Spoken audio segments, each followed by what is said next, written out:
사무엘 하는 우리가 책을 읽을 때 제일 먼저 구조를 파악하라고 했잖아요.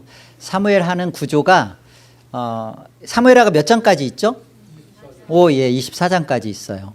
그래서 1장부터 10장까지, 그리고 그 다음에 이제 11장이죠. 11장부터 24장까지. 그래서 1장부터 10장까지의 얘기는 승리인데요. 승리.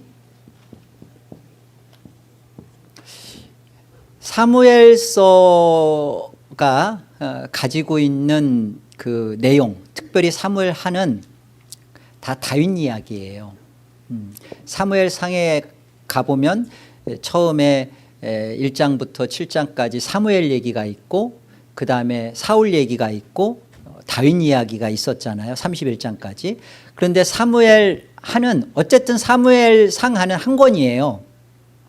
근데 사무엘 하는 1장부터 24장이 다 다윗의 이야기입니다. 근데 다윗의 이야기인데 1장부터 10장까지는 다윗의 승리예요. 특별히 이 승리 안에 다윗이 헤브론에서 몇 년 왕으로 있었죠? 예. 확실하게 얘기하세요. 예. 7년?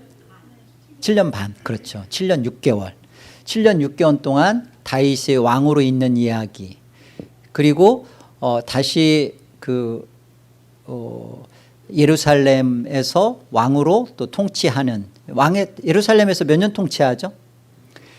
다윗이 30세 왕이 되어서 70까지, 그러니까 40년 통치합니다. 그런데 그 헤브론에서 아까 말씀하신 것처럼 7년 반, 그러면 예루살렘에서는 40년이니까 얼마 동안?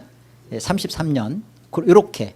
그래서 이 다윗의 승리 안에 왕으로서 사울이 죽은 후에, 사무엘하 1장 1절 그렇게 시작해요.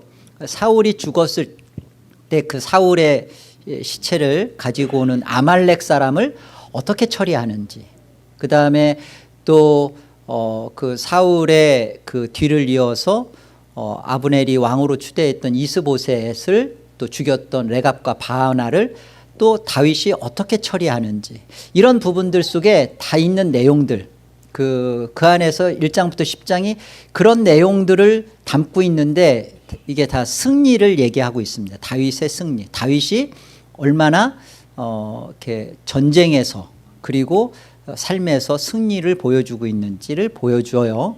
11장부터 24장까지는 다윗의 승리라면 뭐가 또 있을까요?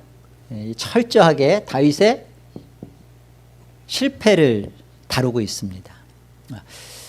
승리와 실패를 다루고 있는 이 부분에서 가장 보여주고 있는 가장 이게 어떻게 한쪽은 승리고 한쪽은 실패인가, 이걸 보여주고 있는 24장 안에서 핵심장 두 개가 있어요. 핵심장. 하나는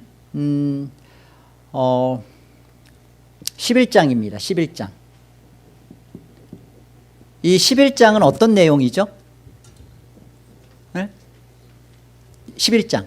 여러분 사무엘하를 읽으면서 이 핵심장 두 장을 여러분들이 발견했으면 너무 잘하신 거고, 핵심장 두 장을 붙잡고 사무엘하를 이해하셔야 돼요.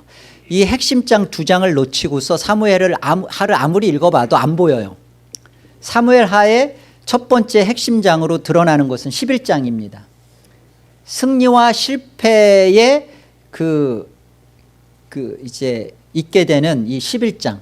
이 11장의 내용은 어떤 거죠? 네,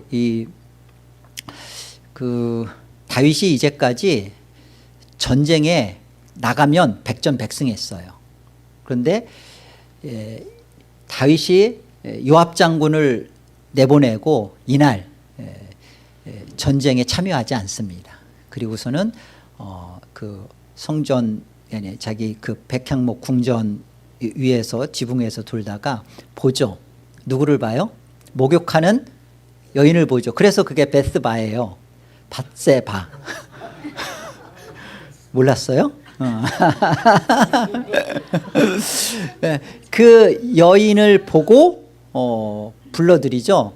그리고서는 이렇게 그 동침을 해서 시간이 좀 지났는데 보니까 그 아이가 들어섰다는 얘기를 듣게 되죠. 그러니까 이제 다급해진 거예요. 처음부터 같이 살 생각은 없었습니다. 근데 아이가 들었으면 이렇게 결혼을 하나 보죠.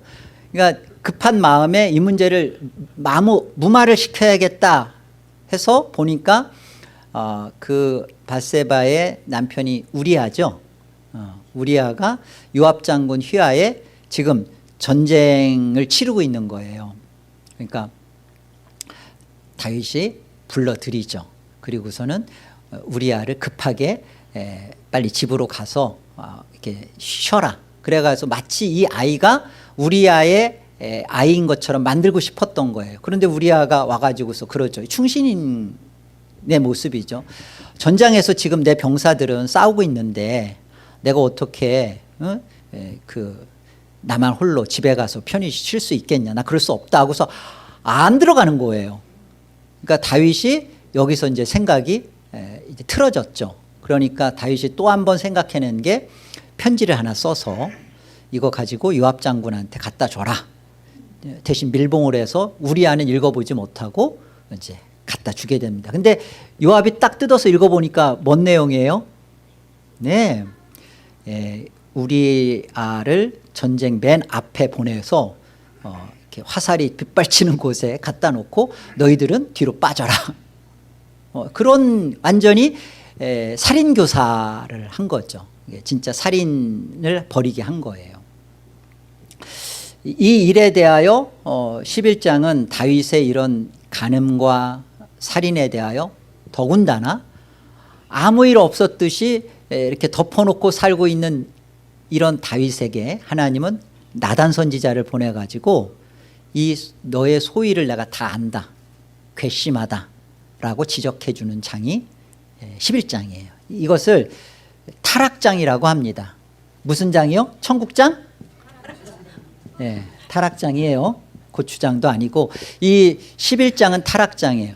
여러분 사무엘 하에 핵심장으로서 11장이 있고 또 무슨 장이 하나 더 있어요. 몇 장일까요?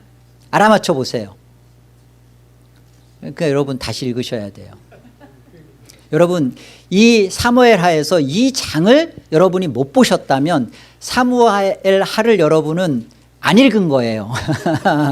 읽었어도 제가 성경을 참 많이 저도 읽는다고 읽었는데 저도 그때 못 봤어요. 이 11장 타락장이 성경에서 소개되어지는 이유는 이 바로 7장 때문에 그래요. 7장 때문에 타락장을 성경은 소개하는 겁니다. 그 타락한 부분에 대하여 그 다윗은 이것을 해결 못해요. 그런데 왜 다윗은 이런 타락에도 불구하고 사울과 다르게 다른 대접을 하나님이 해주시나? 왜 다른 대접을 받지? 왜 다윗의 나라는 끊이지 않고 그렇게 되는 거지? 이게 7장이에요. 그러니까 사무엘 하는요 11장은 사실은 그 이 7장을 보여주고 설명하고 7장을 드러내주기 위하여 11장은 나오는 것에 불과해요. 7장은 이게 그 메시아 언약인데요. 이걸 그냥 은혜장이라고 이해하시면 돼요. 은혜장, 그 메시아 언약이 담겨 있는 장입니다. 우리 한번 그 사무엘하 11장 한번 좀 전에 제가 쭉 봤지만 한번 볼까요? 사무엘하 11장.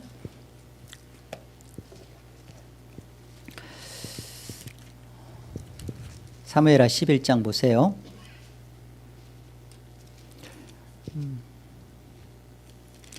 그 다윗이 범죄한 부분에 대하여 26절 보죠. 26절. 우리 26절 27절 같이 읽습니다. 우리아의 아내는 그 남편 우리아가 죽었음을 듣고 그의 남편을 위하여 소리내어 우니라. 그 장례를 마침에 다윗이 사람을 보내 그를 왕궁으로 데려오니 그가 그의 아내가 되어 그에게 아들을 낳으니라. 다윗이 행한 그 일이 여호와 보시기에 괘씸하였더라. 소위가 아주 괘씸하였더라. 하나님 보실 때 악하였답니다. 이 모습은 이 다윗의 이 모습은요, 그 죄를 지은 간음과 살인만이 아니라, 그리고 이 일에 대해서 이 일에 대하여 사실은 그 죄에 그 지배받고 있는 죄의 왕노릇 가운데 있는, 그러니까 죄의 그 한 줄기를 보여주는 데 있어서 지금 다윗의 이런 죄들을 보여주는 거예요. 죄가 얼마나 강력한지. 죄를 져놓고도 여전히 왕의 자리에 앉아 있을 뿐만 아니라 성전에 가서 예배하고 또 그 여전히 그 자신의 신앙을 기도하고 하는 이 죄의 왕노릇 하고 있는 상태, 다윗의 상태, 이게 죄의 줄기예요. 그 구속사의 줄기는 두 줄기입니다. 하나는 이 죄의 줄기예요. 은혜의 왕노릇, 죄의 줄기가 있고, 또 하나의 이 죄의 줄기를 해결하는 또 하나의 줄기가 있는데, 그것은 바로 이제 사무엘하 7장이죠. 7장 가봅시다. 사실 이 7장이 있었기에 11장을 성경은 보여주는 거예요. 사무엘하 7장 1절 볼까요? 여호와께서 주위의 모든 원수를 무찌르사 왕으로 궁에 평안히 살게 하신 때, 이 왕은 다윗 왕이죠. 왕이 선지자 나단에게 이르되 볼지어다 나는 백향목 궁에 살거늘 하나님의 궤는 휘장 가운데 있도다. 그러니까 자기는 백향목 궁전에서 이렇게 편안하게 있는데 하나님의 언약궤가 저 그 휘장 바깥에, 그러니까 광야 같은 저곳에 밖에 버려져 있는 것에 대하여 다윗이 마음이 너무 아팠다는 거죠. 그래서 이 마음을 나단 선지자한테 보여준 거예요. 그래서 3절 보세요. 나단이 왕께 아뢰되 여호와께서 왕과 함께 계시니 마음에 있는 모든 것을 행하소서. 마음에 있는 대로 그러면 하세요라고 선지자가 그렇게 간했죠. 그 밤에 여호와께서 여호와의 말씀이 나단 선지자에게 이렇게 임합니다. 가서 내 종 다윗에게 말하기를 여호와께서 이와 같이 말씀하시되 네가, 그러니까 다윗, 너가 나를 위하여 내가 살 집을, 그러니까 하나님의 궤를 이렇게 있게 하는 내가 살 집을 건축하겠느냐? 다윗이 하나님을 위하여 집을 짓겠다는 것에 대한 하나님의 말씀이죠. 6절 그런 말씀을 이렇게 합니다. 11절 볼게요. 11절 보면 그것에 대한 하나님의 답변이에요. 계속 말씀하시는 거죠. 전에 내가 사사에게 명령하여 내 백성 이스라엘을 다스리던 때와 같지 아니하게 하고 너를, 그러니까 다윗이죠, 너를 모든 원수에게서 벗어나 편히 쉬게 하리라. 여호와가 또 너에게 이르노니 여호와가 너를 위하여 집을 짓고, 여기 보세요. 하나님께 지금 다윗이 내가 여호와를 위하여 여호와가 거하실 집을 건축하겠다라는 마음을 나단한테 얘기했잖아요. 그런데 하나님은 나단 선지자를 통하여서 다윗이 나를 위하여 집을 짓겠다고 그러면서 하나님께서 이렇게 말씀하신 것이 그거죠. 다윗아, 네가 나를 위하여 집을 짓는 게 아니라 내가 너를 위하여 집을 짓는다, 건축한다. 그러면서 12절 보세요. 네 수완이 차서 네 조상들과 함께 누울 때 내가 네 몸에서 날 네 씨를 내 뒤에 세워 그의 날을 견고하게 하리라. 1차적으로는 내 몸에서 날 내 씨는 솔로몬입니다. 물론 다윗의 아내들 속에서 여러 자녀들이 나오지만 하나님이 이때 말씀하는 그 씨는 1차적인 씨는 솔로몬이에요. 그런데 궁극적으로 이 씨가 솔로몬이 아니에요. 왜냐하면 보세요. 그의 나라를 견고하게 하랴 13절. 그는 내 이름을 위하여 집을 건축할 것이요. 솔로몬 성전 건축하죠. 그런데 보세요. 나는 그의 나라 왕위를 영원히 견고하게 하리라. 솔로몬의 왕위가 견고했나요? 영원했나요? 아니에요. 이 솔로몬은 그 다음 르호보암과 여로보암으로 나뉘어지죠. 931년에. 그러니까 영원하지 않습니다. 그리고 또 북이스라엘은 722년에 아수르한테, 남유다는 586년에 바벨론한테 멸망합니다. 물론 70년 있다가 바벨론이 다시 돌아오고 하는 이런 역사들이 있지만, 여기서 말하는 그의 나라가 영원히, 그의 왕권이 영원하리라는 이것은 결국은 예수 그리스도의 나라와 예수 그리스도의 왕권을 말씀하신 거예요. 여러분, 이거를 보지 못하면 정말 우리는 성경에서 성경이 왜 죄를 이렇게 보여주고 있는지, 그리고 이 죄를 어떻게 다루시려고 하는 것인지, 다윗은 왜 범죄하고 실패했음에도 불구하고 다윗은 왜 하나님 앞에 은총이 떠나지 않는지, 근거가 바로 여기에 있는 거예요. 네가 나를 위해 건축하겠다고? 네가 나를 위해 집을 짓겠다고? 아니다. 내가 너를 위하여 집을 짓겠다. 그리고 너를 위하여 지어주는 그 집은, 그 나라, 이 집은 왕국을 말합니다. 왕국. 집을 말하는 거 왕국이에요. 그 나라, 그 왕국은 영원하리라. 그래서 이것이 사무엘 하에 11장의 죄의 왕노릇, 죄의 줄기라면 사무엘하 7장은 은혜의 왕노릇, 은혜의 줄기예요. 구속사의 두 줄기입니다. 여러분, 성경을 볼 때 우리가 구속사라는 말을 많이 듣고 쓰고 있는데, 구속사의 두 줄기는 죄의 줄기와 은혜의 줄기예요. 그래서 구속사란 뭐냐? 사무엘하로 설명하면 사무엘하 7장의 은혜와 11장의 이 죄의 대결사예요.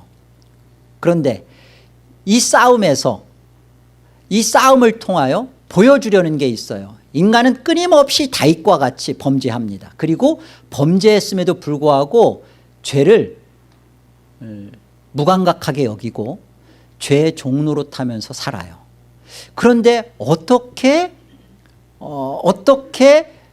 하나님의 은혜가 떠나지 않는가?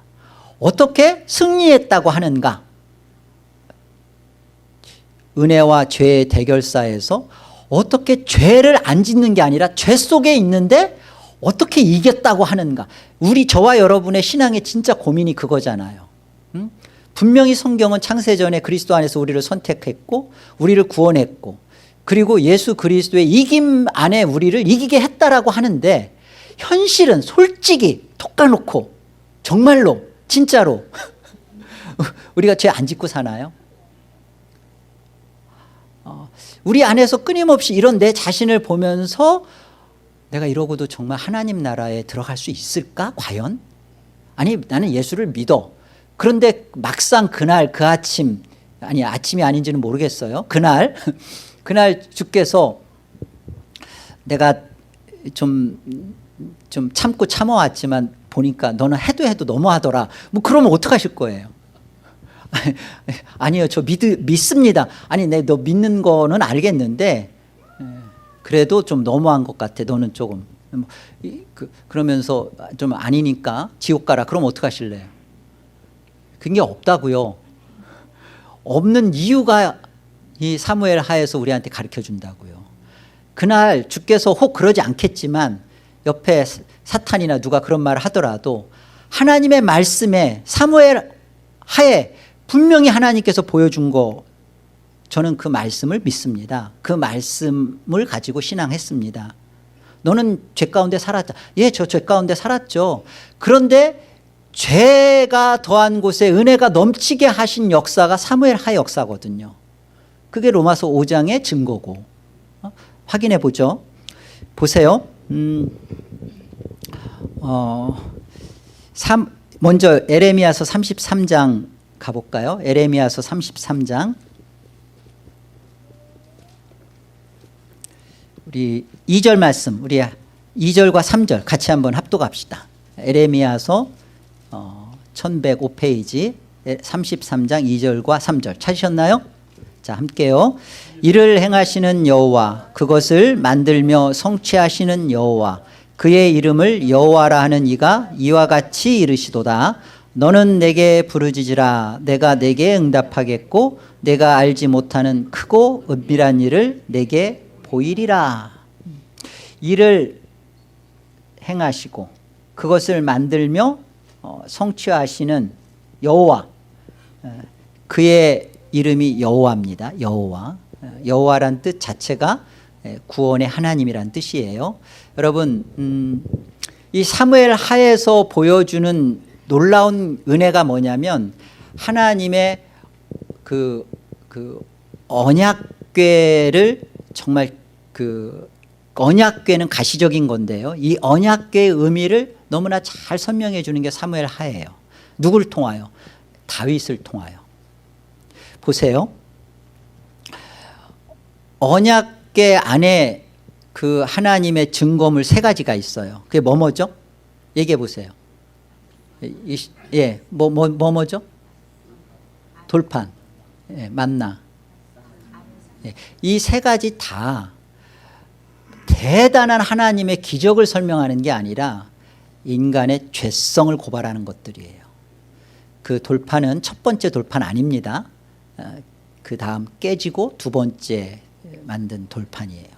그러니까 하나님의 말씀 앞에 금송아지를 하는 그 인간의 그 하나님의 말씀대로 순종할 수 없는 그 말씀은 결국은 첫 번째 하나님이 주신 돌판은 깨질 수밖에 없는, 근데 다시 만든 돌판은 너희들의 하나님 말씀대로 행할 수 없는 죄성을 고발하는 하나님의 계명입니다. 10계명이 담겨져 있는 돌판이에요. 아론의 쌍난 지팡이 역시 끊임없이 왜 모세만이냐, 왜 아론만이냐, 우리들도 하나님의 인도받고 하나님의 선지자다라고 했던 것에 대하여 구별하신 거죠. 아니다. 하나님의 주권은, 하나님의 일은 능력이 아니라 나의 선택에 있는 거다라고 보여준 것이 아론의 쌍난 지팡이고요. 만나는 뭐예요? 네, 매일 하나님이 주심에도 불구하고 매일 의심하고 걱정하고 내일 거를 챙기려고 했던 인간의 믿음 없음, 불신앙을 고발하는 이 3가지 다 죽어야 할 인간의 죄를 담고 있어요. 자, 그게 어디에 있는 거예요? 언약궤 안에 있는 거죠. 그래서 그 언약궤 안에 있는 것을 보면 자신의 죄를 보기 때문에 거룩하신 하나님 앞에 죽어야 옳아요. 못 봅니다. 그래서 그것을 사실은 이 죄에 대하여, 이런 타락한 죄에 대하여 어떻게 하나님께서 그것을 해결하셨어요? 뚜껑으로 그냥 확 덮어버렸죠. 언약궤 뚜껑이라는 게 이름이 이게 시은 좌라는 뜻이에요. 언약궤 뚜껑. 그 언약궤 뚜껑이 시은 자예요. 그래서 대제사장이 그 대속죄일 날 들어가서 그 언약궤 뚜껑 앞에서 피를 뿌리고 이스라엘 전체들의 죄에 대하여 언약궤 4귀퉁이 뿔 위에 기름이라네요. 피를 바르는 거예요. 왜요? 시은 자.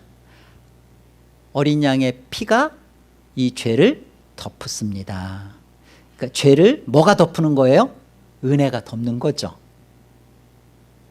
여러분, 우리가 하나님 앞에 섰을 때 우리가 죄 없습니다. 나는 죄 안 졌습니다. 나는 하나님의 율법대로 10계명대로 살았습니다. 나는 저런 반역과 같은 하나님의 주권에 대항하지 않았습니다. 나는 내 인생에 대하여 내가 책임지려고 하지 않았습니다. 하나님은 그런 우리 자신에 대하여 인정하지 않아요. 너는 그런 존재야. 그럼에도 불구하고 그러면 내가 그런 버젓한 죄를 일생 동안 지어왔는데 그럼 하나님 나는 어떻게 구원받는 거예요? 그래서 언약궤 뚜껑인 거예요. 그래서 시은 자인 거예요. 그래서 성경이 말하고 싶은 것은 이 사무엘하 11장에 그 다윗의 죄를 고스란히 다 보여주면서 그리고 그 죄조차도 인정하지 않고 무감각하게 그러면서 거기서 그 임신한 애가 나오죠. 보통 아이는 뭐 바로 태어나나요? 몇 달 만에 나요? 네, 10달 동안 다윗은 자신의 죄에 대하여 감각하고 있잖아요. 나단 선지자가 와가지고서 비유하잖아요. 그 새끼 염소, 그 귀한 새끼 양 하나, 이게 우리아의 아내 밧세바를 말하는 것이고요. 그 다음에 누구예요? 그 가난한 집 우리아. 이 염소를 뺏어가지고 손님을 대접하는 자가 있습니다. 그러니까 다윗이 뭐라고 해? 아니 내 나라에 그런 나쁜 있어요? 그러면서 죽이라고 그러죠. 하나님이 나단 선지자를 통해 뭐라고 해? 너다. 죄송해요, 손가락을. 그러니까 너다. 다윗이 이런 존재를 하나님은 은혜를 거두지 않는다고요. 하나님은 이런 존재의 나라를 영원토록 함께 하시고 견고하게 하신다. 근거가 뭐예요? 근거가 사무엘 하에 있는 거예요. 근거가. 우리가 하나님 앞에 섰을 때 하나님 내가 죄인인데도 불구하고 천국 가는 근거가 뭐예요? 라고 우리가 당돌하게 물어볼 수 있는 이유도 오늘 말씀을 통하여서 믿음을 갖기에 그런 거죠. 하나님 감사합니다. 내가 죄 없어서 천국 가는 게 아니라 여러분 죄가 없어서 천국 가는 거 아닙니다. 그 죄가 하나님 앞에 간과됐기 때문에 그래요. 죄가 덮여졌기 때문에 그래요. 죄가 예수 그리스도로 하나님이 그 죄를 해결하셨기 때문에 그래요. 여전히 마지막 눈 감을 때까지도 우리는 여러분 혹시 이런 생각 안 드셨어요? 치매가 와서 노만기가 와가지고서 마지막 눈 감을 때 멀쩡히 신앙생활 잘하다 죽을 때 돼가지고 갑자기 하나님이 어디 계시며 예수님은 난 몰라 이러다 죽으면 어떡하실 거예요? 그런 생각 안 하셨군요. 그래도 하나님의 내가 분명한 것은 그 우리 자신에 대하여 우리 자신의 그런 마지막 말에 대하여 우리가 스스로 책임지고 지옥 가는 게 아니라 예수 그리스도로 하나님께서 나의 죄를 간과하시고 덮으셨다는 이 사실을 믿고 죽음을 맞닥뜨리는 거죠. 여러분 이 시간에 그것을 고백하고 받아들이는 것이 얼마나 복된 것입니까? 내가 죄가 없어서 그리고 죄를 어느 정도 해결했기 때문에 구원이 나에게 맞는 것이고 내가 구원 받는 것이고 천국 갈 수 있다는 문제가 절대 아닌 겁니다. 앞으로도 우리는 이 시간 이후에 또 죄를 질 수 있다니까 이제 져도 된다는 아니에요. 질 수가 있어요. 그러나 그 죄 때문에 하나님은 우리에게 보여주는 놀라운 사실은 은혜로 덮는다는 거예요. 그리고 죄가 더한 곳에 은혜가 넘치게 한다는 게 복음이에요. 그래서 그러면 죄를 더 짓자. 이거는 나쁜 사람이에요. 내가 그런 은혜를 받았으니까 그 은혜 속에서 죄와 힘써 죽기를 다하여 싸워보자. 그러나 넘어져도 하나님은 괜찮다예요. 예수 그리스도로 내가 너를 구원한 것에는 부족하지 않다. 그러면 우리가 죄와 싸워서 이기면 그게 다 뭐가 되는 거예요?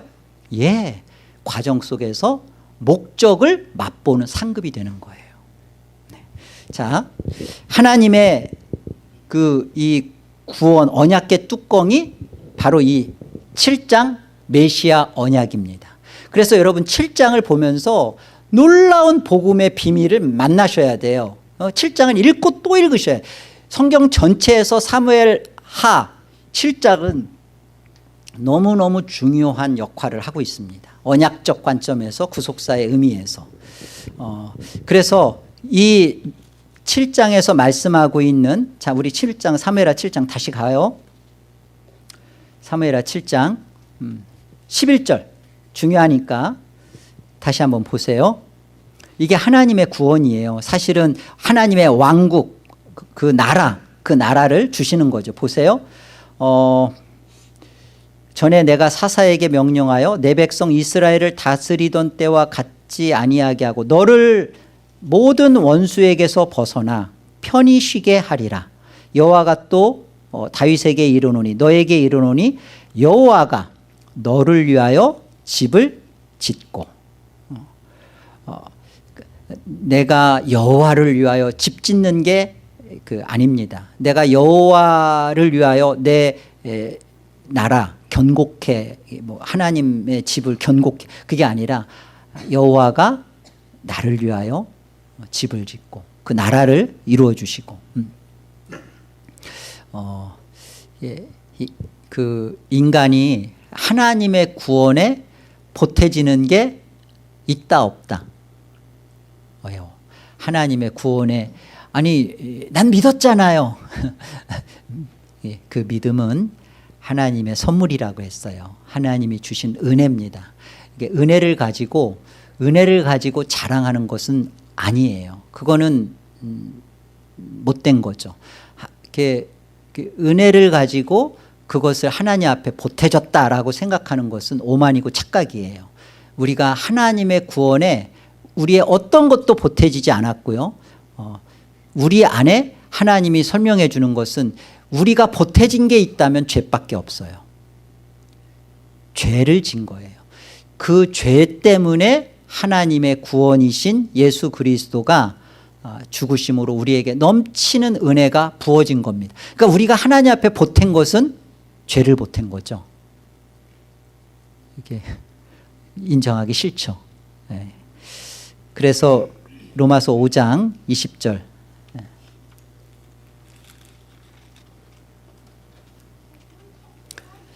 율법이 들어온 것은 범죄를 더하게 하려 함이라. 그러나 뭐가 더한 곳에?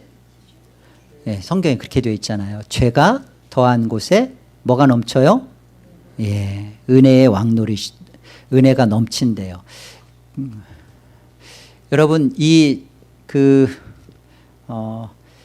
7장에 은혜장이라고 하는 이 메시아 언약이 없었다면, 메시아 언약이 주어지지 않았다면, 여호와가 너를 위하여 집을 짓겠다, 그리고 그의 나라는 영원히 견고하리라 라는 하나님의 언약, 메시아 언약, 결국은 오실 그리스도로 인한 그 씨로 세워질 나라라는 것을 다윗에게 주지 않았다면 11장에 타락하고 있는 다윗은 어찌 되었을까요? 예, 당연히 사울처럼 패하져야 옳아요. 버려져야 되는 겁니다. 이 다윗이 사울과 다른 점이 뭐냐? 이 부분이 하나님의 구속 역사를 통하여서 보여주시는 구원이에요. 바로 예수 그리스도로 인한 언약, 예수 그리스도로 말미암는 복음, 예수 그리스도로 인한 이 언약 때문에 사울은 그 행위에 대하여 그 행위가 어떠함과 상관없이 자기가 진 행위에 대하여 자기가 책임지면서 끝장이 나는 것이고, 다윗은 7장의 메시아 언약 때문에 자기가 한 것에 대한 그 원인을 예수 그리스도가 가지고 가고, 예수 그리스도가 한 원인이 되어서 결과를 자기가 받게 되는. 저 뭔 말인지 모른다 이거죠. 이 설명은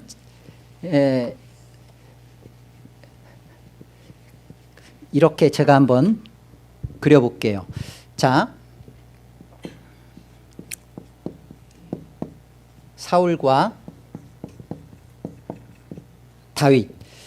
여러분, 사울과 다윗은 뭐가 달라요? 사울과 다윗의 차이가 뭐예요?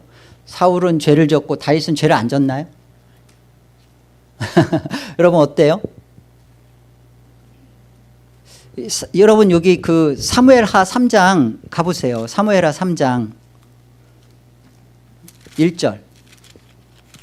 사무엘하 3장 1절. 여러분 다 읽었잖아요. 뭐라고 되어 있어요? 사울의 집과 다윗의 집 사이에 전쟁이 오래매 다윗은 점점 강하여 가고 사울의 집은 점점 약하여 가니라.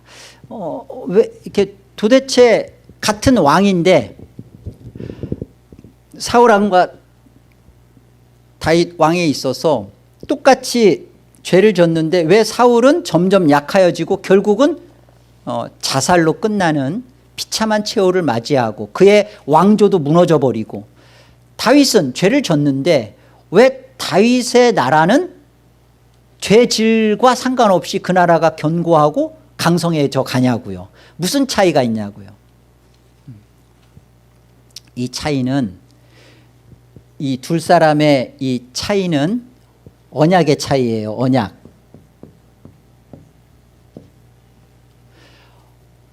어떤 언약이 주어졌느냐에 따라서 극명한 차이를 보이는 겁니다. 어떤 언약.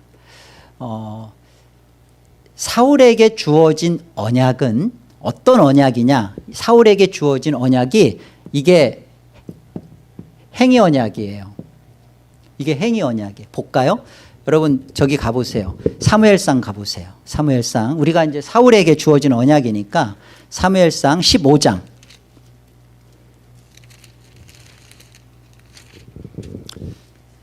10절 보겠습니다. 10절. 찾으셨어요? 10절 11절 같이 읽습니다. 여호와의 말씀이 사무엘에게 임하니라. 이르시되 내가 사울을 왕으로 세운 것을 후회하노니 그가 돌이켜서 나를 따르지 아니하며 내 명령을 행하지 아니하였음이라 하신지라. 사무엘이 근심하여 온 밤을 여호와께 부르짖으니라. 여기 보세요. 하나님께서 사울을 왕으로 세운 것을 후회하신다 말씀하시면서 뭐라고 하시냐면 그가 돌이켜서 나를 따르지 아니하며 내 명령을 행하지 아니했다 그렇죠. 그리고 23절 보세요. 같은 사무엘상 15장 23절 함께요. 이는 거역하는 것은 점치는 죄와 같고 완고한 것은 사신 우상에게 절하는 죄와 같음이라. 왕이 여호와의 말씀을 버렸으므로 여호와께서도 왕을 버려 왕이 되지 못하게 하셨나이다. 이 사울에게 주신 언약은, 그러니까 하나님이 사울과 다윗을 통하여서 보여주는 겁니다. 그 사울에게 준 것은 마치 창세기 2장에서 나오는 그 선악과 명령과 같은 행위 언약이에요. 지키면 살고 못 지키면 죽는다. 내가 너를 버리는 이유는 왕인 너가 내 말씀을 버렸기 때문에 나도 너 버린다. 당연한 거죠. 이걸 행위 언약이라 그러는 거예요. 행위 언약은 다른 게 아니에요. 자 보세요. 원인과 결과가 있으면 원인, 요구하는 원인이 나예요. 나. 너 그렇게 해. 나예요. 나. 나에게 원인을 묻는 거예요. 원인을 나에게서 찾는 겁니다. 내가 원인이에요. 행위 언약은 원인이 나예요. 그렇기 때문에 그 원인인 나에 대해서 결과 또한 누가 책임지는 거예요? 나가 책임지는 거예요. 나. 이게 행위 언약이 보여주는 겁니다. 그래서 원인이 나고 결과가 나이기 때문에 행위 언약 안에서, 이 행위 언약 안에서는 나에서, 원인에서 결과로 가는 나 안에 당연히 있어지는 것은 뭐냐면 공로, 자기의예요. 성경이 왜 이렇게 공로를 짓밟고 자기의를 부정시키냐? 원인을 자꾸만 나로 갔기 때문에 그래요. 근데 이 행위 언약 안에서는 주어지는 게 원인이 나인 거예요. 나. 여러분, 성도에게, 성경에서 말하고 있는 우리 성도에게서의 주어지는 것은 절대 행위 언약이 아니에요. 행위 언약 안에서 구원은 있을 수가 없어요. 그걸 보여주는 게 사울이에요. 그렇다면 다윗에게 보여주시는 언약은 어떤 거냐? 여러분, 이 행위 언약으로는 안 된다라는 것을, 물론 창세전 언약, 이걸 구속 언약이라고 하죠. 구속 언약 안에서 행위 언약은 아니야. 구속 언약에 이루어지는, 창세전 그리스도 안에서 선택하시고 이루어주는 언약은 어떤 언약일까요? 다윗에게 주어진 언약은 행위 언약이 아니라면 어떤 언약이에요? 은혜 언약. 은혜. 은혜 언약은요, 보세요. 원인, 이것도 똑같이 결과가 있죠. 원인과 결과. 원인이 은혜 언약은 나여야 되는데 이 원인을 빨간 거로 해야 돼. 원인이 누구예요? 예수 그리스도세요. 원인이 예수 그리스도인 게 은혜 언약이에요. 원인이 예수 그리스도인데 결과는 어떻게 돼요? 그러면 원인이 예수 그리스도인데 결과는 나예요. 이게 뭐다? 은혜 언약이라고요. 그래서 원인과 결과가 예수 그리스도가 원인자가 되어서, 그렇다면 예수 그리스도가 결과가 되셔야 되는데 예수 그리스도의 그 원인자 되는 결과를 내가 고스란히 받는 거예요. 고스란히 갖게 되는 거예요.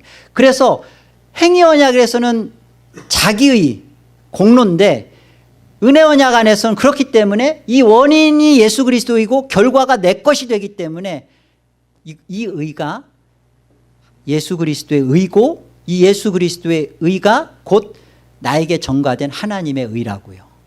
자기 의가 아니라고요. 하나님의 의. 그러니까 여기서는 자랑이 있을 수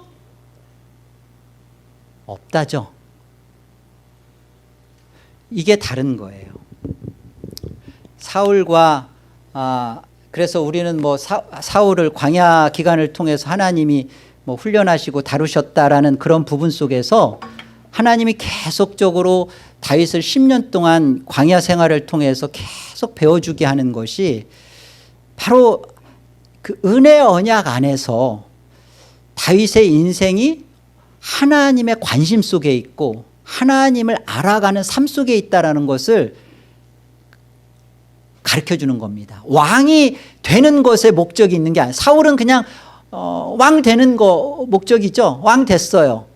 그런데 하나님은 사울에게 처음부터 요구하는 것이 행위였어요. 그 행위에 대하여 원인을 너가 가지고 와라. 그리고 그 결과 또한 그 결과에 따라 너에게 그대로 대접해 줄게. 우리 인생을 하나님이 사울로 우리에게 요구하셨다면 우리는 다 끝장입니다. 그런데 성도인 저와 여러분에게 우리 안에 이 메시아 언약 사무엘 하를 들여다보면서 성경이 우리한테 말씀하시는 것은 우리는 하나님이 은혜 언약으로 우리를 대우하신다는 거예요. 은혜 언약으로 우리를 부르셨다는 거예요. 그래서 우리 안에 결과는 난데 그 원인은 누구에게서 찾겠다는 거예요? 그 원인을 누구 거로 하나님이 받고 계신 거예요? 예수 그리스도.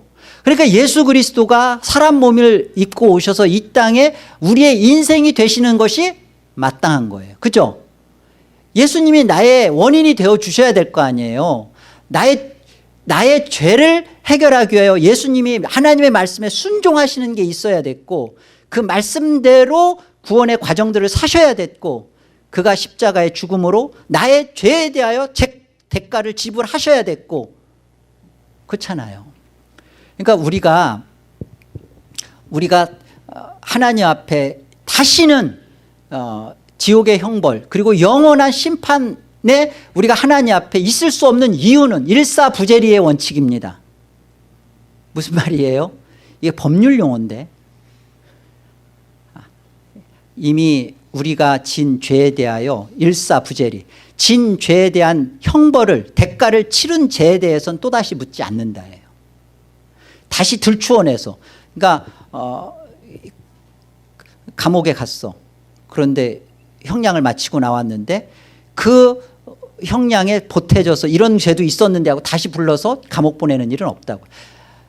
제가 저쪽 변호사가 계신데 제가 이게 죄송합니다. 이게 중요한 것은 이거예요. 우리가 하나님 앞에 섰을 때 예수 그리스도의 십자가의 죽으심으로 말미암아 우리의 죄는 치루어졌다는 거예요.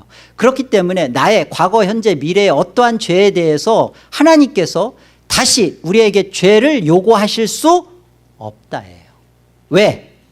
예수 그리스도가 나의 원인이 되어서 죄값을 다 치르셨기 때문에. 우리가 지옥 가지 않아야 될 이유는 예수를 믿습니다라는 것을 말하는데 그 예수를 믿습니다라는 것 속에 강력하게 들어져 있는 게 뭐냐면 예수님이 나의 인생이 됐고 내 죄가 됐고 예수님이 내가 받아야 할 하나님 앞에서의 모든 요구를 율법조차도 다 해결하셨다예요. 그렇기 때문에 그 예수님이 나의 원인이 됐기 때문에 결과는 예수님이 이룬 모든 결과가 내 거가 되는 거죠. 이게 뭐다? 은혜 언약이라고요. 은혜 언약. 아멘? 너무너무 중요한 겁니다. 그래서 시편 51편 가보세요. 여러분 시편 51편은 그 표제에 이렇게 돼 있어요. 시편 51편 표제 보시면 다윗의 시 그리고 인도자를 따라 부르는 노래 다윗이 밧세바와 동침한 후 선지자 나단이 그에게 왔을 때 요때 지금 시편 51편이 지어졌고 요 상황을 설명하는 거다라는 거죠. 그죠? 자, 그렇기 때문에 시편 51편을 보면서 사무엘 하를 잘 어플리케이션 이해하시고 사무엘 하를 정리하셔야 돼요. 보세요. 여기에서 보여주는 다윗의 신앙, 다윗의 고백이 이 은혜 언약을 어떻게 설명하고 있는지를 잘 보세요. 1절 하나님이여 주의 인자를 따라 내게 은혜를 베푸시며 주의 많은 긍휼을 따라 내 죄악을 지워주소서. 여러분 여기서 다윗이 고백하는 걸 가만히 들여보세요. 하나님 제가 나단 선지자의 책망을 듣고 보니까 제가 죄인이었네요. 제가 죄를 회개합니다. 제가 다시는 그러지 않겠습니다. 제가 또다시 그렇게 한다면 성을 갈겠습니다. 아까 보니까 성씨를 바꾸라고 그러는데 성씨 하씨로 바꾸세요. 어차피 성령 하나님 아버지 하나님 하시니까 내가 다시는 죄를 짓지 않겠습니다. 회개합니다. 그래요 안 그래요? 다윗이요 은혜 언약을 만나고 나서는 뭐라고 고백하냐면 보세요. 하나님이여 하나님의 인자를 따라 내게 은혜를 베푸시고 또 주의 많은 긍휼을 따라 내 죄악을 지워주소서. 무엇을 보아달라는 거예요? 주님의 인자와 주님의 많은 긍휼에 호소하죠. 다윗이 자신이 어떠한 내가 그 죄는 짓지 않을게요. 결심합니다. 결단합니다. 내가 다시는 그렇게 하지 않겠습니다.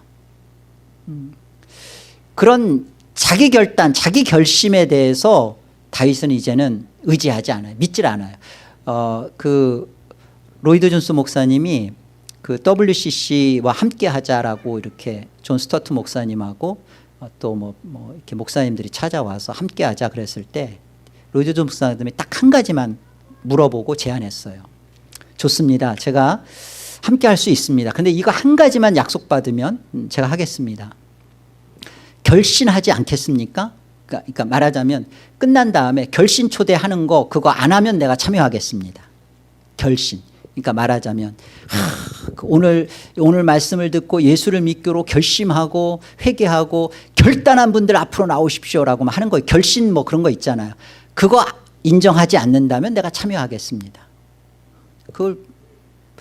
그걸 못 버리잖아요. 그리고 로이드 목사님 WCC에 안 들어간 거예요.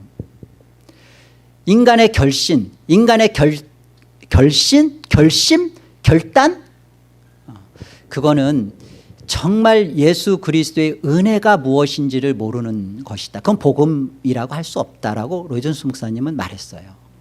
여러분 지금 다윗이 자신의 처참한 지금 나단 선지자가 와가지고서 바로 그게 멉니다라고 지적받은 거잖아요. 자신의 그런 내가 10달 동안 적어도 10달 동안 내가 아무 일 없는 것처럼 내 자신을 속이고 있었던 도대체 이런 나는 뭐야 라고 깜짝 놀란 거잖아요. 도저히 자기 자신에게서의 결심에 호소하지 못하는 거예요. 이게 뭐예요? 진짜 은혜를 안 자죠. 그래서 자기 자신에게 있어서 신앙을 근거를 삼지 않고 주의 긍휼, 주의 인자를 원인으로 삼고 있죠. 그래요. 2절 나의 죄악을 말갛게 씻기시며 나의 죄를 깨끗이 제하소서. 물은 나는 내 죄가를 아오니 내 죄가 항상 내 앞에 있나이다. 그러니까 자기 자신에 대해서 인정하는 거예요. 고스란히.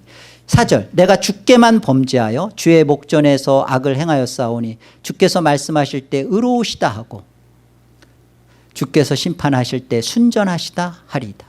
여러분 이게 되게 앞뒤가 안 맞는 말이잖아요. 주께만 범죄하고. 아니 주께만 무슨 주께만 범죄해요.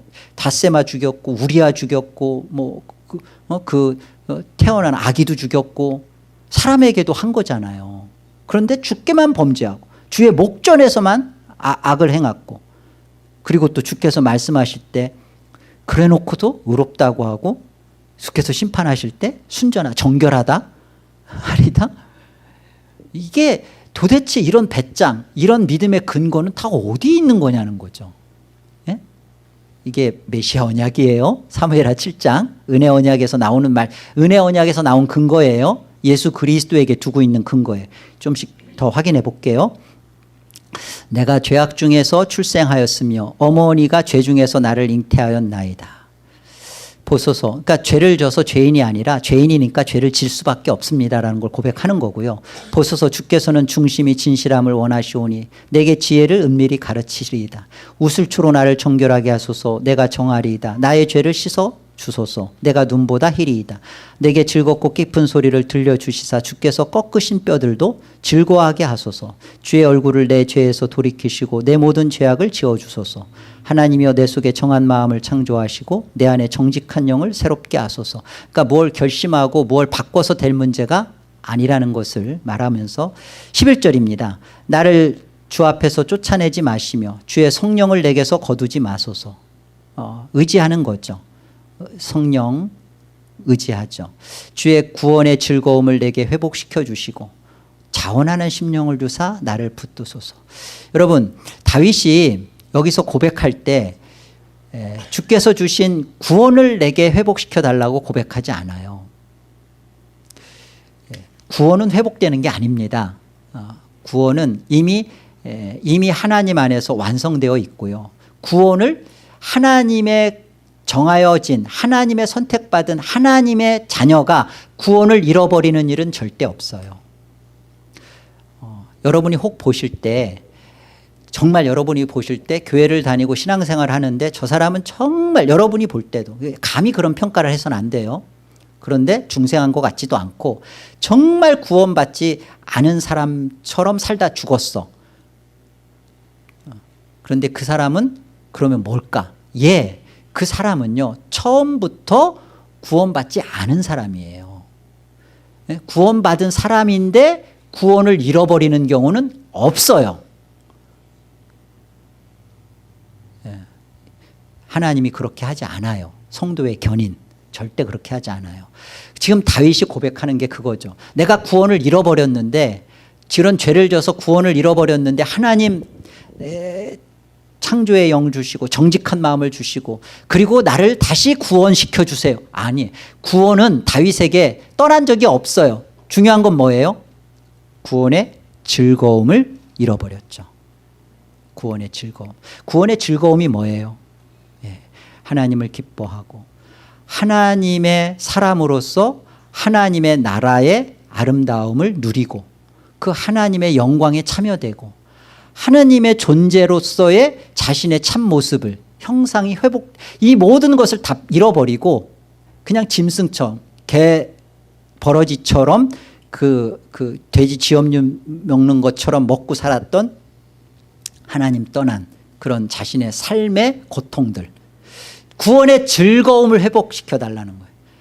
그러니까 구원받은 하나님의 구원의 백성들은 내가 구원을 잃어버리지 않을까 조마조마 죄 때문에 구원은 나는 또 상실되고 취소되는 거 아닌가 한번 비침을 얻고 뭐 성령의 내세에 참여된 바 되다가 다시 그리스도를 십자가에 못 박아서 내가 성령 해방죄 때문에 여러분 중생하고 성령 세례 받고 예수 그리스도를 참으로 그 나의 은혜로 예수 그리스도에게 나의 죄가 예수 그리스도의 은혜가 의가 나에게 이 사실을 믿고 고백한 사람은 구원을 상실받지 않습니다. 죄 때문에 잃어버리지 않아요.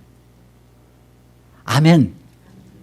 잃어버리는 것은 우리의 죄가 우리의 구원의 즐거움을 기쁨을 맛보지 못하게 한. 그러니까 우리가 죄와 싸우는 이유는 뭐예요? 천국 가기 위해서가 아니라, 하나님 나라에 들어가기 위해서가 아니라, 하나님 나라의 어떠함을 자꾸만 누리지 못하게 하니까. 우리가 하나님 나라의 현재를 지금 살잖아요.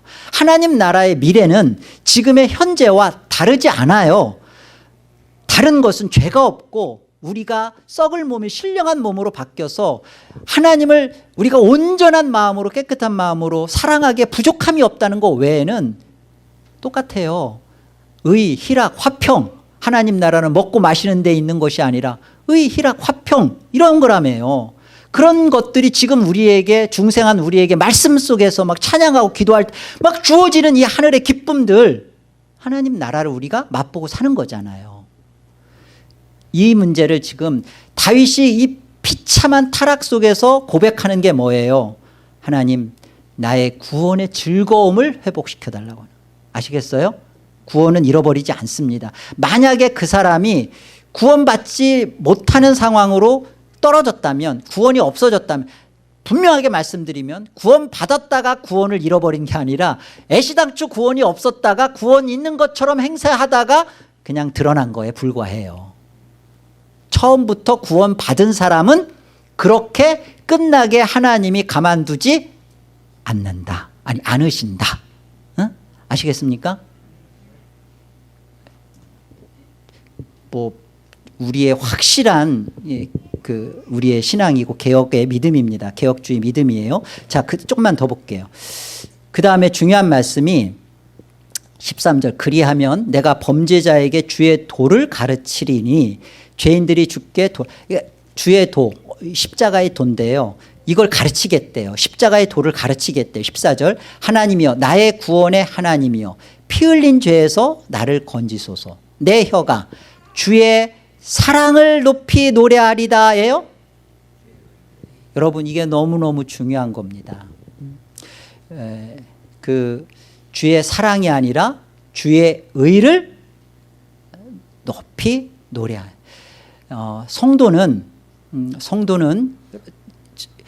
성도는요, 하나님의 사랑을 잘 이해하셔야 돼요. 성도는 사랑 타령하면 안 됩니다.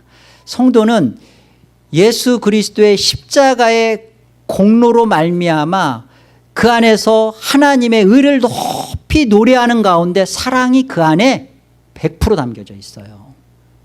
사랑 누가 말했나 그런 거 아니에요. 사랑 타령하면서 성도는 하나님은 사랑, 그 하나님의 사랑은 예수 그리스도의 십자가의 공로로. 그래서 지금 다윗은 엄청난 하나님의 은혜와 사랑을 가슴에 절절히 갖고 있어요. 그러면 그 고백은 이렇게 터져 나와요. 하나님, 나를 사랑해 주신 은혜 너무나 고맙습니다. 그렇게 안 한다고요. 이 은혜는 어떤 은혜예요? 이 사랑은 어떤 사랑이에요? 나의 죄에도 불구하고 죄가 넘친 곳에 메시아의 언약궤 뚜껑, 속죄수에 뿌려지는 그 어린 양의 십자가의 피 공로로 나를 다 덮어주신 그 은혜를 찬양한다고요. 주의 의를 높인다고요. 주의 십자가의 도를 내가 범죄자들에게 가르치겠습니다. 그 십자가의 공로와 은혜 앞에 잡혀지어서 나타나는 것이 하나님의 사랑을 진짜 아는 거라고요. 여러분, 이걸 정말 기억하세요. 그래서 사무엘하 6장, 저와 여러분들이 참 궁금해하는 사무엘하 6장을 가보세요. 사무엘하 6장은 이런 이해가 없으면 이 웃사 사건이잖아요. 언약궤가 옮겨지는데 웃사가 손을 이렇게 대어서 이렇게 하는 문제. 그래서 아까 사무엘하 6장을 우리가 정확하게 이해하기 위해서 다윗이 고백했던 시편 51편의 요 뒷부분 마저 보고 가면 이해가 빨라요. 시편 51편 15절 보시면 아까 이제 주의 의를 높이 노래하리다 그러면서 15절, 주여 내 입술을 열어주소서, 내 입이 주를 찬송하며 전파하리다. 16절, 주께서는 제사를 기뻐하지 아니하시나니 그렇지 아니하면 내가 드렸을 것이라. 주는 번제를 기뻐하지 아니하시나이다. 제사 기뻐하지 않고 번제 원하지 않는다. 그러면서 17절 하나님께서 구하시는 제사는 상한 심령이라. 하나님이여 상하고 통회하는 마음을 주께서 멸시하지 아니하시리이다. 주의 은택으로 시온의 선을 행하시고 예루살렘 성을 쌓으소서. 19절 같이요. 그때 주께서 의로운 제사와 번제와 온전한 번제를 기뻐하시리니 그때 그들이 숫소를 주의 제단에 드리이리다. 분명히 16절에 제사 기뻐하지 않고 번제 기뻐하지 않는다 그렇죠. 원하지 않는다. 그런데 19절에 가보니까 주께서 의로운 제사와 번제와 온전한 번제를 어떻게 하신다? 기뻐하신다. 자, 그렇다면 우리가 이 말의 뜻이 다윗이 이 말이 그냥 툭 튀어나온 게 아니라 다윗이 사무엘 역사 속에서 사무엘 특별히 하 6장 그리고 사무엘 전체에서 특별히 6장에서 다윗이 경험한 거예요. 이것에 대한 고백이라고요. 그러니까 지금 사무엘 하에서 벌어지는 모든 일들이 시편에서 고스란히 나오거든요. 그러니까 사무엘 하의 이 우사, 페레스 우사라는 이 사건이 다윗이 지금 고백하고 있는 것에 대한 그 배경 설명이고 이해해요. 그러니까 사무엘하 6장을 우리가 다시 가면 6장은 이런 내용이었구나라고 이해할 수 있어요. 가보세요. 다시 가보세요. 사무엘하 6장 가보세요. 6장 1절 보실까요? 여기 보면 다윗이 이스라엘에서 뽑은 무리 3만 명을 다시 모으고 이 3만 명은요 언약궤를 예루살렘으로 지금 다시 말하면 그 언약궤가 블레셋한테 뺏겼잖아요. 그 언약궤를 다시 예루살렘 성으로 운반하는데 지금 동원하는 그 숫자가 3만 명 3만 명을 동원해서 언약궤를 지금 옮기려고 다윗이 지금 한 거예요. 2절 다윗이 일어나 자기와 함께 있는 모든 사람과 더불어 바알레 유다로 가서 거기서 하나님의 궤를 메어 오려 하니 일단 궤를 메어 오려고 지금 다윗이 했어요. 그 궤는 그룹들 사이에 자정하신 만군의 여호와의 이름으로 불리는 것이라. 그들이 하나님의 궤를 새술에 싣고 다윗은 처음에 언약궤를 메어 오려고 했는데 이 그들이 누구냐면 아비나답의 아들 우사와 아요예요. 그들이 하나님의 궤를 새술에 싣고 새수레라는 게 그 다른 거 아니에요. 그 소가 이끄는 그 소에게다 이렇게 연결해 가지고 끌고 가는 수레입니다. 그런데 이 수레가 헌수레가 아니라 멋진 거예요. 그러니까 그 아비나답의 그 아들들이었던 이 우사와 아요는 보여주고 싶었겠죠. 3만 명이나 모여서 이렇게 운반하려고 하는 이것에 대하여 자기 집에서 이것을 가지고 나갈 때 이 하나님의 궤가 우리 집에 있었다. 그리고 이 궤는 우리가 지금 새 수레에 해서 이렇게 쫙 간다라는 그런 자기 과시 또 이것에 대한 자기들의 어떤 모습을 드러내고 싶은 언약궤에 담겨져 있는 것을 이게 하나님이 참 싫어하는 건데 그죠? 언약궤를 수단화하는 거 언약궤를 통하여 자기 영광 취하는 거 하나님 정말 싫어하는 건데 그 짓을 지금 하고 있는 거예요. 누가? 아비나답의 아들이었던 그 우사와 아요가 그것을 집에서 나오는데 아비나답의 아들 우사와 아요가 그 새 수레에 언약궤를 이렇게 모시고서 쭉 나온 거예요. 그들이 산에 있는 아비나답의 집에서 하나님의 궤를 싣고 나올 때 아요는 궤 앞에서 가고 얼마나 의기양양했을까요? 한번 그림을 그려보세요. 3만 명을 쫙 대동하고 그 앞에서 언약궤 수레 앞에서 딱 가면서 그 새 수레는 또 얼마나 또 잘 꾸몄을까? 그리고 여러분 그 언약궤는요 어깨매라고 하는 것은 사람이 이렇게 보지 못하도록 한 거예요. 이렇게 보면 언약궤를 어깨다 맸는데 이렇게 못 보죠. 근데 새술에 싣고서 아요가 앞에 가면서 언약궤 이렇게 보는 거예요. 내가 이게 인간의 그 하나님의 이 엄청난 언약궤는 하나님의 어떠하심을 고스란히 담고 있잖아요. 가히 인간이 그것에 대해서 과시할 수도 없을 뿐만 아니라 여기에 하나님의 두려움, 엄중함, 하나님의 자비하심, 이 말할 수 없는 하나님의 높으심을 담고 있는 게 언약궤인데 새술에 딱 하고서 술에 딱 놓고 이렇게 언약궤 놓으면 이렇게 보는 거죠. 그런 아유의 모습을 성경은 그려주고 있어요. 5절 보세요. 다윗이 이스라엘 온 족속은 잣나무로 만든 여러 가지 악기와 수금과 비파와 소고와 양금과 제금으로 여호와 앞에서 연주하고 이렇게 다윗이 따라 나오고 있는 거죠. 자, 6절 궁금해했던 장면이잖아요. 그들이 나곤의 타작마당에 이르렀을 때 소들이 갑자기 뛰었어요. 우사가 뒤따라오다가 그 언약궤에 손을 들어서 언약궤를 붙듭니다. 7절 여호와 하나님이 우사가 잘못함으로 말미암아 진노하사 그를 그곳에서 치시니 그가 거기 하나님의 궤 옆에서 죽으니라. 여호와께서 우사를 치심으로 다윗이 분하여 그곳을 베레스 우사라 부르니 이 이름이 오늘까지 이르렀더라. 다윗이 그날에 여호와를 두려워하여 이르되 여호와의 궤가 어찌 내게로 오리요. 다윗이 분했다라는 게 막 아니 이렇게 화가 났다라는 게 아니라 뒤에 9절에서 설명하는 것처럼 두려웠다는 거예요. 도대체 이게 무슨 일인가? 하나님의 궤가 떨어지려고 한 일은 도대체 뭐며?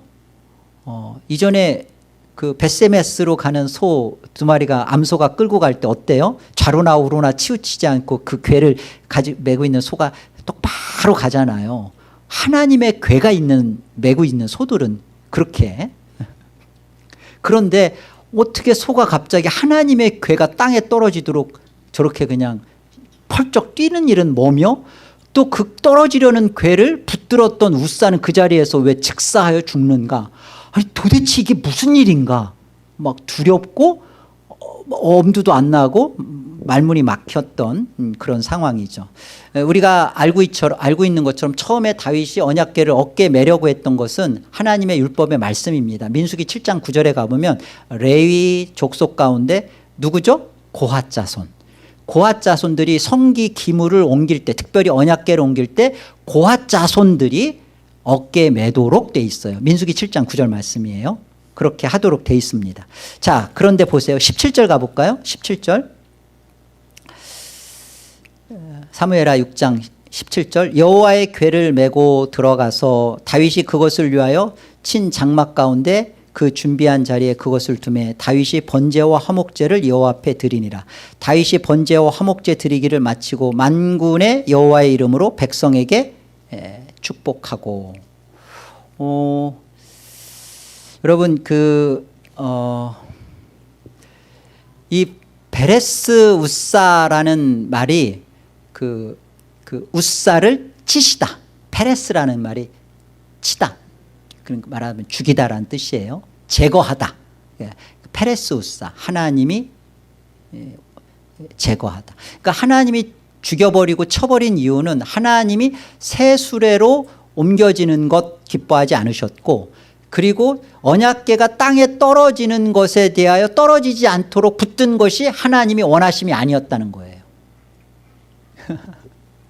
인간의 생각은 정말 그 이방 땅에 있었던 언약궤를 잘 정말 휘황찬란한 새수레에 모셔가지고 3만 명의 호의 속에 악기 재금 막 하면서 나팔 소리와 이렇게 하면서 정말 궤가 예루살렘 성으로 쫙 들어가고, 혹시라도 덜커덩해가지고 했을 때 잘 붙들어서 안전하게, 인간의 관점에서는 다 그게 그래야 되는 거잖아요. 그게 옳은 거 아닌가요? 하나님의 관점에서는 하나님은 소에게 실려서 하나님의 말씀인 레이로 구별된 자들이 아니라 소에게 받들려져서 옮겨지는 거 하나님 원하지 않는다. 그러니까 하나님, 거룩하신 하나님은 당신의 자녀들과 인격적으로 사귀고 교제하기를 원하시는 것이 하나님이 임재하고 있는 언약궤를 통해 운반 속에서도 보여주시는 거예요. 그리고 보세요. 다윗이 이제 알았어요.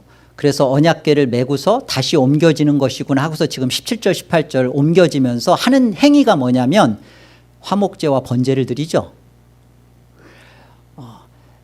하나님이 수레를 통하여서 보여주고 싶은 것들이 그런 겁니다. 하나님은 이 그 소들로 인한 그런 죽음, 소들로 인한 제사 이런 부분들이 아니라 새수레도 마땅치 않고, 그리고 하나님의 궤가 땅에 떨어지는 것에 대해서도 하나님은 보여주시는 거잖아요. 하나님은 수레에 옮겨져서 가는 거 원치 않는 것이고, 내가 땅에 떨어지면서도 불구하고 나 그거 가르쳐 주고 싶다. 그런데 그거 인간의 방식과 수단으로 하지 말. 오늘 리브가 똑같은 거예요. 그렇죠? 하나님의 뜻을, 궤는 떨어지면 안 되지. 붙들어야지. 아니 궤가 땅에 떨어지면 안 되지. 라고 하나님은 보여주고 싶은 게 뭐예요? 새수레에 옮겨지는 것에 대해서 처음부터 하나님은 뜻을 보여주고 싶은 거예요. 다윗에게 어깨에 매라. 그리고 나는 소에게 받들어지는 자가 아니라 인간에게 받들어지는 하나님이고, 그리고 반드시 하나님은 그 번제와 화목제를 통하여서 이 언약궤에 담겨진 죽음의 의미가, 제물의 의미가 무엇인지도 설명하고 싶은 거예요. 그래서 다윗이 그렇게 하는 거죠. 여러분 아까 우리가 시편 51편의 16절부터 19절 봤을 때 그랬잖아요. 나는 번제를 기뻐하지 않고 짐승의 제사를 원하지 아니한다. 그렇게 다윗이 해놓고 19절에 가보면 의로운 번제와 온전한 제사를 기뻐하신다 그러죠. 바로 이 장면입니다. 이 페레스 우사의 사건을 통해서 다윗이 소에게 받들여지거나 또 짐승의 죽음이 아니라 의로우신 그리스도의 메시아의 죽음을 통하여서 이루어지는 제사, 이루어지는 의로운 제사, 온전한 번제, 하나님은 이거 기뻐하시는구나.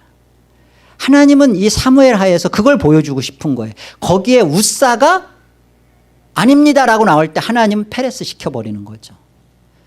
하나님의 뜻을 보여주는 일에 있어서 인간의 어떠한 고결함, 인간의 어떤 희생, 순전, 하나님은 페레스 시켜요.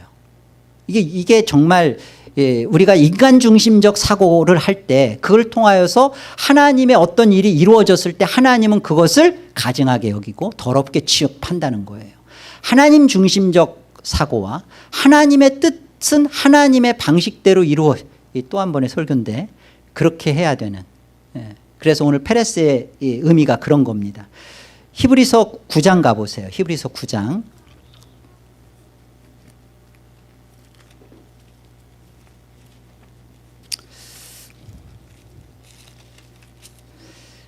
11절과 12절. 제가 11절, 여러분이 12절. 그리스도께서는 장래 좋은 일의 대제사장으로 오사 손으로 짓지 아니한 것 곧 이 창조에 속하지 아니한 더 크고 온전한 장막으로 말미암아.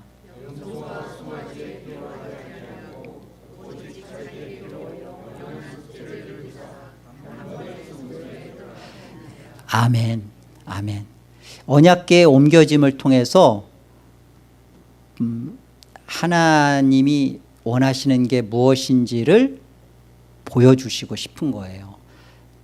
심지어 하나님의 임재의 상징이고 하나님 존재와 같은 언약궤가 땅바닥에 떨어지는 일을 하나님은 감수하고 고수하더라도 보여주고 싶은 거예요. 그런데 우사가 막은 거죠. 그러니까 정말 다윗에게 깨닫게 되는 거죠. 하나님이 원하시는 제사는 뭘까?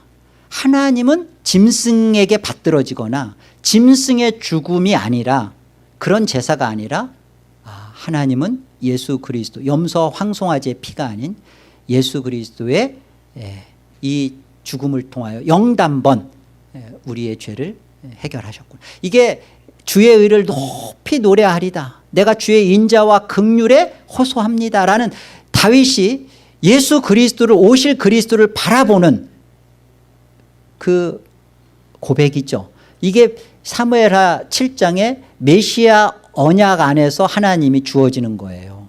네가 나를 위해 집을 짓는 게 아니라 내가 너를 위하여 짓는 은혜 언약 안에서, 그리고 너의 나라와 너의 집을, 왕국을 견고하게 해주겠다라는 이 모든 근거가 어디에 있는가? 오실 예수 그리스도, 내 씨로 말미암아 오게 되는 솔로몬이지만, 뭐 다윗이 지금 볼 때는 솔로몬으로 안 보이죠. 그러나 하나님은 솔로몬을 통한 성전을 지으시고, 그리고 결국 이 솔로몬의 씨 가운데 오실 예수 그리스도로 그의 영원한 나라를 삼겠다는. 그러니까 우리는 여기서 이런 부분을 정말 놓치지 않아야죠. 이거 페레스 우사는 다른 게 아니에요. 이런 하나님의 구속의 줄기, 죄가 더한 곳에 은혜가 넘치는 하나님은 하나님의 불편하심과 하나님의 이름이 혹 땅에 떨어지는 것을 감수하고라도, 다곤의 신전에 갔을 때 하나님이 어떻게 하셨어요? 다곤의 그냥 그 목과 손을 다 쳐버리죠. 하나님은 하나님이 있는 곳에 땅에 절대 떨어지지 않으세요. 인간의 생각이지. 그곳에서 하나님은 하나님의 영광을 높이시고 드러내신다고요. 우리 생각에 그런, 이렇게 인간의 생각으로 하나님의 일을 저지하려고 하는 것, 페레수사라고요. 마지막으로 자, 사무엘하 24장, 이제 이거 하면 이제 끝나는 거죠. 사무엘하 24장.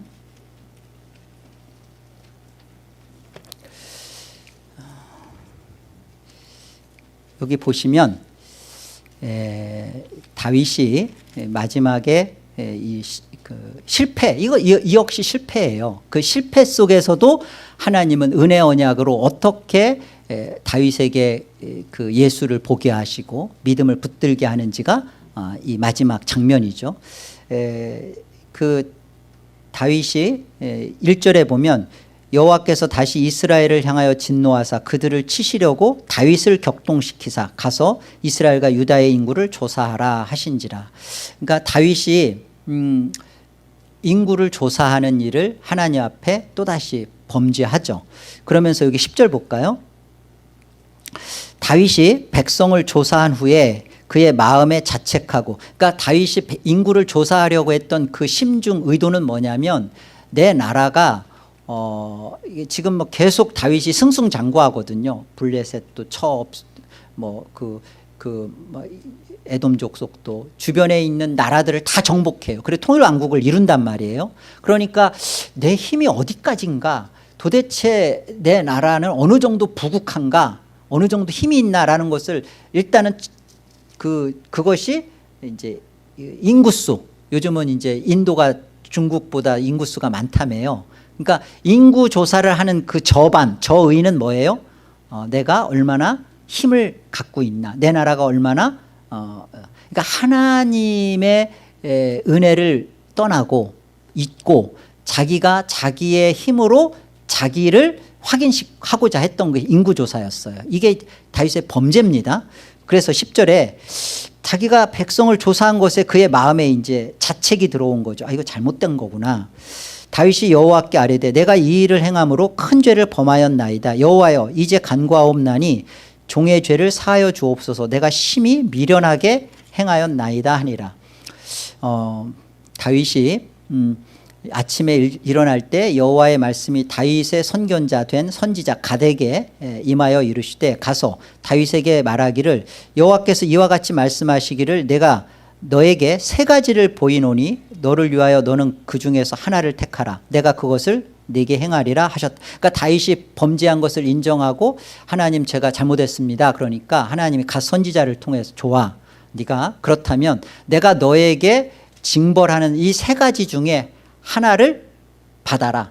그런데 그 세 가지 중에 뭐를 받을지는 네가 결정해라. 지금 그 얘기예요. 그래서 13절 가시 다윗에게 이르러 아뢰어 왕의 땅에, 이게 첫 번째죠. 왕의 땅에 7년 기근이 있을 것입니다. 두 번째, 혹은 왕이 왕의 원수에게 쫓겨 석 달 동안 그들 앞에서 도망하게 하실 것입니다. 또는 마지막, 혹은 왕의 땅에 사흘 동안 전염병이 있을 것이니다.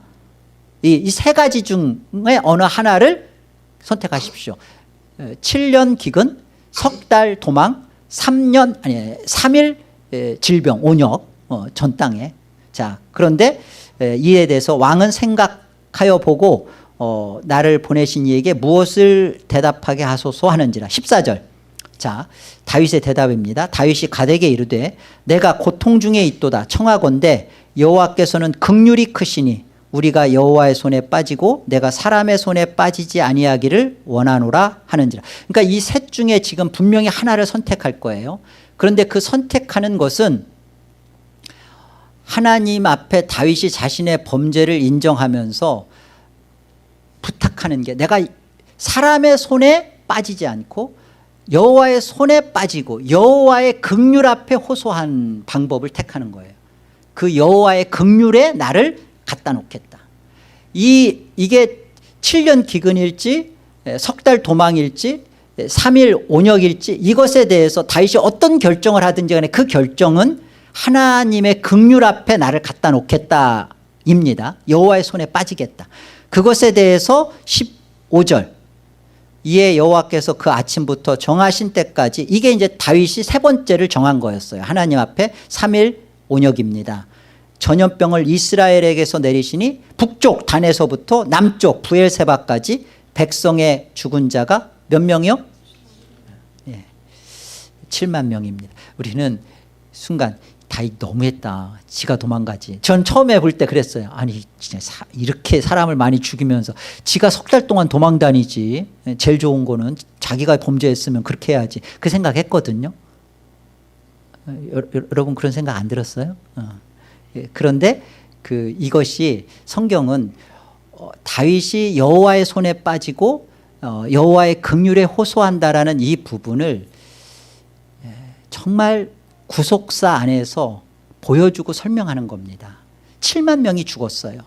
그런데 이 7만 명의 죽음을 통하여서 보여주려는 게 있습니다. 우리가 조금 더 같이 좀 더 보죠. 자, 보세요. 16절에 보시면 천사가 예루살렘을 향하여 그의 손을 들어 멸하려 하더니, 지금 7만 명이 죽은 상태예요. 여호와께서 이 재앙 내리심을 뉘우치사 백성을 멸하는 천사에게 이르시되 족하다. 이제는 내 손을 거두라 하시니, 여기가 어딘가 보세요. 여호와의 사자가 여부스 사람 아리우나의 타작마당 곁에 섰는지라. 여호와의 손에 빠지는 그것이 3일 온역인데, 이 질병을 택한 것이 여호와의 긍휼을 기대한 거랍니다. 이게 참 우리 잘 이해가 안 되죠. 그런데 이게 왜 그런지 보세요. 출애굽기 30장 가보세요.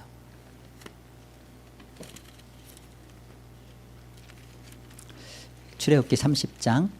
이 질병이 뜻하는 바가 있어서 그래요.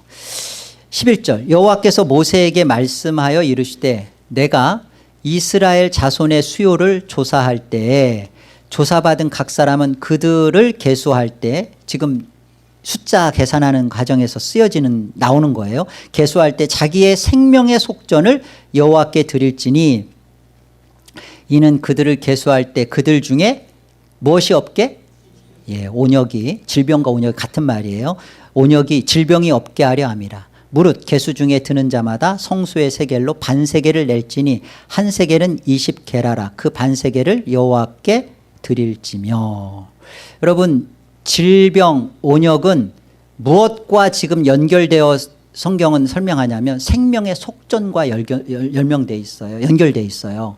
이렇게 여기 보면 반세겔, 20게라, 반세겔, 이게 뭐예요? 이 질병이 여호와의 손에 빠지는 부분에 있어서 생명의 속전을 치르는, 이게 구속의 그림이에요. 자, 마지막으로 우리 사무엘아 아까 봤던 24장 마지막 가보세요. 다시. 왜 그런지 지금 이 결론이 너무 중요해서 그래요. 사무엘아 24장 18절 아까 읽었으니까 18절 보세요.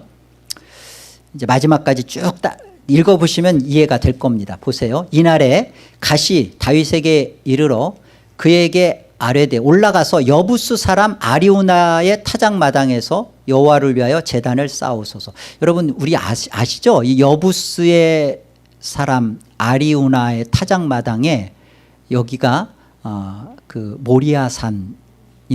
그리고 이곳에서 솔로몬 성전이 서요.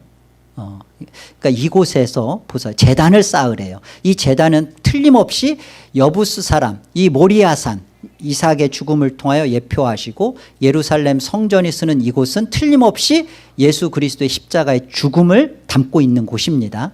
이곳에 제단을 쌓아서 하라 합니다. 그래서 19절 다윗이 여호와께서 명령하신 바 갓의 말대로 올라가니라. 아리우나가 바라보다가 왕과 그의 부하들이 자기를 향하여 건너옴을 보고 나가서 왕 앞에서 얼굴을 땅에 대고 절하며 이르되 어찌하여 내 주 왕께서 종에게 임하시나이까 하니 다윗이 이르되 내게서 타작마당을 사서 여호와께 제단을 쌓아 백성에게 내리는 재앙을 그치게 하려 함이라 하는지라. 아리우나가 다윗에게 아뢰되 원하건대 내 주 왕은 좋게 여기시는 대로 취하여 드리소서. 번제에 대하여는 소가 있고 뗄나무에 대하여는 마당질하는 도구와 소의 멍에가 있나. 그냥 하십시오. 무슨 값을 치릅니까? 지금 그 말이에요. 아리우나가 그렇게 말한 거죠. 23절 왕이여 아리우나가 이것을 다 왕께 드리나이다 하고 또 왕께 아뢰되 왕의 하나님 여호와께서 왕을 기쁘게 받으시기를 원합니다. 돈 낼 필요 없어요. 그랬죠. 24절 왕이 아리우나에게 이르되 그렇지 아니하다. 여러분 이 온역이 어디에서 멈췄어요? 하나님 어디에서 멈췄어요? 아리우나의 타작마당에서 멈췄죠. 이 아리우나의 타작마당에서 거기서 제단을 쌓으라고 했어요. 그 제단을 쌓는 여기에서는 반드시 속량과 속전을 치르는 겁니다. 그게 여호와의 손에 빠지고 긍휼을 입는 거예요. 그래서 여기 보세요. 왕이 아리우나에게 이렇게 이르는 겁니다. 그렇지 않다. 나 거저하지 않는다. 내가 값을 주고 내게서 살이라. 값없이는 내 하나님 여호와께 번제를 드리지 아니하리라 하고 다윗이 은 50세겔로 타작마당과 소를 삽니다. 뗄 나무도 삽니다. 그곳에서 여호와를 위하여 제단을 쌓고 번제와 화목제를 드렸더니 이에 여호와께서 그 땅을 위한 기도를 들으심에 이스라엘에게 내리는 재앙이 그쳤더라. 여러분 나중에 여기에 지금은 50세겔로 요 아리우나 요 타작마당하고 소와 뗄나무 사지만요. 나중에 그 600세겔로 이 예루살렘 솔로몬 성전터를 다 사요. 여기 다 사서 여기서 이렇게 성전을 듣고 여기에서 속전을 치릅니다. 값을 치르는 거예요. 우리가 아까 여기 살펴본 것처럼 은혜 언약, 메시아 언약의 핵심은 예수 그리스도가 원인이 되시는 거예요. 그래서 신약에 가보면 요 말씀만 볼게요. 디모데전서 2장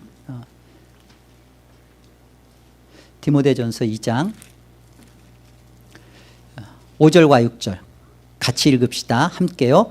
하나님은 한 분이시요 또 하나님과 사람 사이에 중보자도 한 분이시니 곧 사람이신 그리스도 예수라. 그가 모든 사람을 위하여 자기를 대속물로 주셨으니 여기 대속물이라는 것이 몸값이에요. 몸값. 대속물이라는 말은 몸값, 속량, 생명의 속전이 되셨다는 뜻이에요.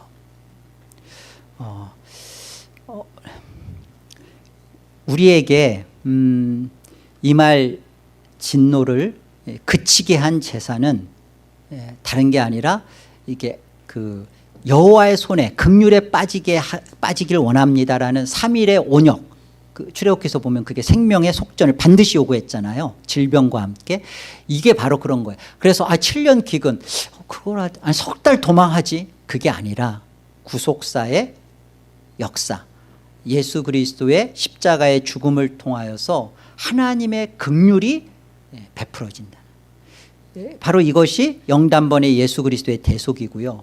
이렇게 이루어지는 다윗의 나라, 다윗의 그 왕권, 이것은 하나님이 왕인 왕, 다윗이 다스리는, 사실은 하나님이 다윗을 통하여 다스리고 계시는 신정 왕국이죠. 이제까지 하나님이 계속 왜 사울과 다윗을 통하여서 보여주고 있는 왕국이 다른가? 그들에게서 어떠한 잘못에 따라서가 아니라 예수 그리스도로 왜 한쪽은 은혜로 보시고 한쪽은 그 자신만 보시는가 행위를. 예수 그리스도의 언약 안에, 은혜 언약 안에. 그러니까 우리의 자유함은 사무엘하를 보면서 이 엄청난 자유함을 가져야 되는 거예요. 이게 복음이구나. 죄가 더한 곳에 은혜가 넘치고 그 은혜 안에서 나는 마귀가 무너뜨릴래야 무너뜨릴 수 없고 심지어 하나님조차 내 안에서 나를 이제는 예수 그리스도 안에서 저주할 수가 없구나. 우리가 이런 존재예요. 이런 신분과 이런 영광의 자격을 입은 자들입니다. 그런데 쭈삣쭈삣 죄 가운데 그러면서 이 세상의 어떤 것에 눈치 보면서 하나님이 혹시 버리지 않을까 두려움 속에 살 이유가 없습니다. 오늘의 말씀이 저와 여러분에게 얼마나 우리가 어떤 존재인지, 그리고 우리가 죄와 왜 싸워야만 하는지, 그죠? 이 당당함으로 신앙을 굳게 하시기를 주의 이름으로 축복합니다.